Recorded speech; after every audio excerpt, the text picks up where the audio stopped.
হেই everyone, সবাই কেমন আছো? আশা করি সবাই খুব ভালো আছো। আজকে তোমাদের সাথে শেয়ার করে নেব একটা 2 টায়ারের ওপরে জঙ্গল থিম একটা কেকের ভিডিও। তো প্রথমেই বলি যে এই কেকটার ইনসাইড ফ্লেভার ছিল চকলেট, আর মোটামুটি এটা আমি আমার পছন্দ মতোই করেছিলাম। তো কাজটার শেষ হয়ে যাওয়ার পরে না আমার পার্সোনালি ভীষণ পরিমাণে ভালো লেগেছে।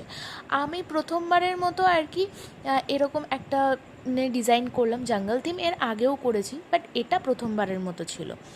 তো জানিও আজকের এই কেকের ডিজাইনটা তোমাদের কাছে কেমন লাগলো। আমার তো ভীষণ পরিমাণে ভালো লেগেছে, এবং আমি যাকে দিয়েছিলাম সেই কাস্টমারেরও প্রচণ্ড পরিমাণে ভালো লেগেছে কেকের ডিজাইনটা। তো আমি কাস্টমারকে কেকের ফটো পাঠিয়ে দিয়েছিলাম, সেই অনুযায়ী আর কি কাস্টমার আমাকে সিলেক্ট করে দিয়েছিল। এই কেকটার পরে সেম দেখতে আর একটা কেকেরও আমি এখানে জাস্ট ফটো অ্যাটাচ করেছি, বিকজ এই কেকটা জাস্ট একদিন পরেই ছিল, তাই আর এটার কোনো ভিডিও দিলাম না।